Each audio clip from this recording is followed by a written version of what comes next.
জীবনের সমস্যা যখন আসে না, চারদিক থেকে আসে। মানে কোন দিকটা ছেড়ে কোন দিকটা সামলাবো কিছু ভেবে পাই না। আর এই সময়টা যারা সার্ভাইভ করে নেয়, তাদের সামনে আর কোনো জীবনের কঠিন সময়টা আসেই না। আসলেও তার ট্যাকেল করে নিতে পারে। তো আমার এখন এমন অবস্থা, মানে 2 বছর ধরে আমার শাশুড়ি বিছনায়। দিনের বেলাটা আয়া থাকে আর রাতের বেলাটা আমার বর থাকে। কিন্তু এখন এই 7 দিন হলো একদমই বিছনায়, মানে একদমই খাওয়া দাওয়াটাও বন্ধ করে দিচ্ছে, কথা বলাও বন্ধ করে দিচ্ছে। খারাপ সময় চলছে আর কি। তার মধ্যে আমার বড় এমন জ্বর এসছে, 3-4 দিন ধরে খুবই জ্বরে ভুগছে। সেখানে রাতের বেলা অন্যকে দেখা তো দূরের কথা, মানে তাকেই দেখলে ভালো হয়। সে ভীষণভাবে অসুস্থ। আর আমার একটা ছোট ছেলে আছে, মানে এত আহ, মানে চিন্তার মধ্যে, এত এর মধ্যে থাকি যে এখন দেখো অনেক দুপুর বাজে, এখন একটুখানি মুড়ি নিয়ে বসেছি, তোমাদের সাথে শেয়ার করব। কটার সময় আমি খাচ্ছি। আর আজকে একটুখানি মাংস ভাত করব, কারণ অন্যরকম রান্নাও অনেক সময় করি, আমার বর মাংস খেতে চায় না। কিন্তু কিছু করার নেই, এখন এইটাই রান্না করাটা অনেক ব্যাপার। আর আমার ছেলে চিকেন ছাড়া, চিকেন বা মাটন যে কোনো হোক, না হলে কিন্তু ভাত খায় না। তো আমাকে এমন ভাবে রান্না করতে হবে যেটা সবাই খেয়ে নিতে পারবে আর কি। তো যাই হোক, আমি একটা সেদ্ধ মতো করব, আর এই চিকেন ভাত করব, তোমাদের সাথে শেয়ার করছি। সমস্যা যখন আসে না, সব দিক থেকে আসে। দেখো, সব কাজ সেরে চান করে এখন টিফিন খাবো। তোমাদের দেখাচ্ছি এখন কি টিফিন খাবো। মুড়ি তরকারি আর শসা পেঁয়াজ কুচিয়ে নিচ্ছি। আমি একদম ওইভাবে মুড়ি খেতে পারি না, তো একটুখানি তরিজুত করে না খেলে খেতে পারি না, তো আর চা করে নিয়েছি। আর দেখো, দুপুর 1টা বাজে, এখন টিফিন খাবো।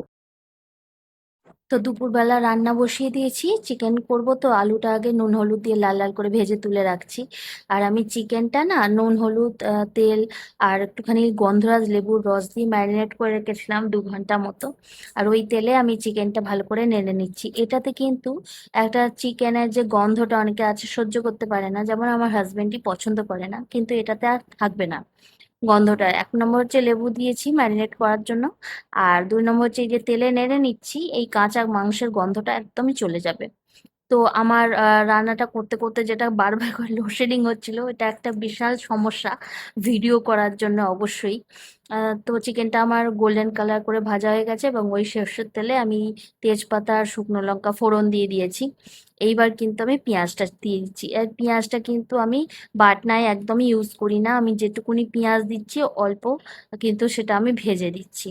আমি বেশি তেল মশলা একদমই ব্যবহার করব না, যেহেতু বাড়িতে শরীর খারাপ হয়েছে আমার হাজবেন্ডের, তো বেশি তেল মশলা রান্না করব না।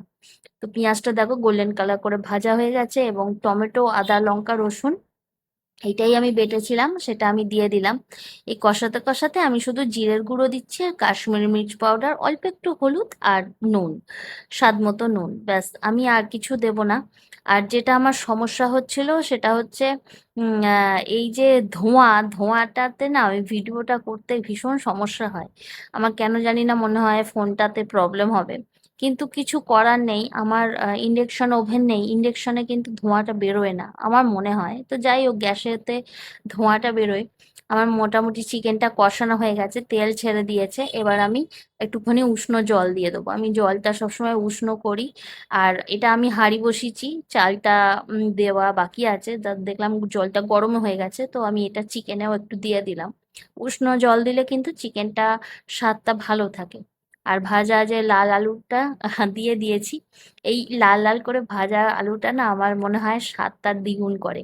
এটা যদি এমনি আলু কষিয়ে দিতাম, অতটা ভালো খেতে হতো না। তো আমার দেখো চিকেনটা মোটামুটি হয়েই গেছে। আর একদিকে আমি ভাতটা, হাঁড়িটা জলটা গরম হয়ে গেছে, তো চালটা ধুয়ে দিয়ে দেবো। ভিডিওটা দেখার জন্য অসংখ্য ধন্যবাদ।